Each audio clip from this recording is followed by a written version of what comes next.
Welcome to the Explainer. Today we're diving into a really fascinating 19th century text. It gives this incredibly vivid vision of the afterlife. We're talking details on judgment, purification, and maybe most importantly, how the living can actually step in and help. I mean, just think about that for a second. It's a huge question, right? And this historical text we're looking at, it tries to answer it head on. We're about to explore a pretty unique worldview where that line between the living and the dead is way more connected than you might think. So our source for this explainer is a religious account of a vision. Now, this isn't some dry theological textbook. It's a story, and it's designed to teach through that story, giving us this really specific window into how some people understood divine justice and purification. To really get its core ideas across, the text gives us the stories of two religious women who had just passed away, and their journeys couldn't be more different. It's this contrast that's really used to show the consequences of your actions and even your attitudes here on earth. Okay, so first up, we meet a soul who, according to this vision, gets an immediate, incredible reward. Her story is basically the gold standard, showing what's possible for the faithful. So for her, death wasn't something to be afraid of. It's described as this instant, joyful welcome. The vision says that as her community was praying for her soul, our Lord just appeared, holding her, basically saying, "No need for any more prayers, she's with me." And here's the reason why. The vision is very clear. This instant pass into heaven was her specific reward for her humble and efficacious charity. Basically, for how she served others, especially those who were also devoted to God. Now, this is what I find so interesting, how specific the rewards are. They're not just vague like good things happen. Nope. They are directly linked to her struggles on earth. Quietly putting up with depression got her one reward. Pushing through physical illness got her another. It's a really clear message from the text. Suffering, when you handle it with faith, has tremendous value. All right, now let's flip the coin and look at the other soul. Her journey, as you can probably guess, was very, very different. And really, her story is the main lesson the text is trying to teach. And this contrast is everything. It's the whole teaching method of the story. One soul was rewarded for her outward acts of charity, but this other soul, who was also devout, mind you, needed to be purified for faults that were much more internal, much more subtle. So what exactly did she do wrong? What were these faults that meant she had to go through a period of suffering? You might be expecting some big dramatic sins, but the vision points to something else entirely.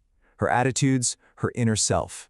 And get this, according to the text, she had repented at the end of her life, but that wasn't enough to just wipe these specific things away.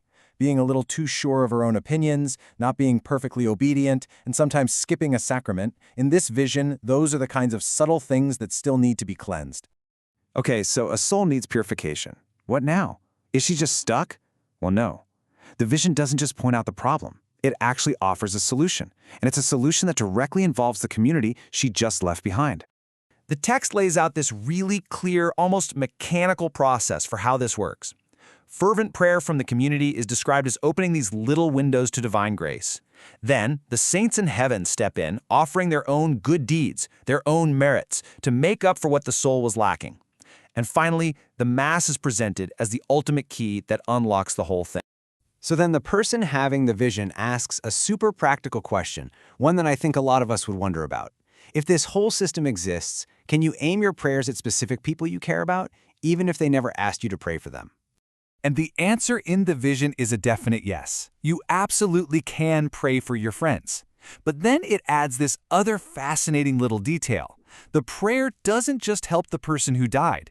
It actually comes back to the person who prayed, but with even greater value. Kind of a spiritual win-win. So you have all these powerful tools, community prayer, saints helping out. But the text points to one action that stands above all the rest, the single most effective thing you can do to help a soul. And that leads to this very definitive statement. The vision basically concludes that offering a Mass specifically for the dead is more beneficial, more salutary, than offering it for any other reason. It's framed as the ultimate act of spiritual charity for those who have passed away. So let's zoom out a bit. How does all of this come together? Because this isn't just a collection of cool or scary scenes. It's a very structured argument about how the afterlife is believed to work.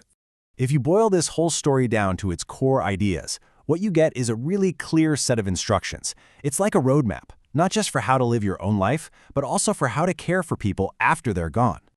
So here's the bottom line. The worldview we're seeing here is one where everything is intensely personal and accountable. It's saying that those small internal attitudes, they have real consequences.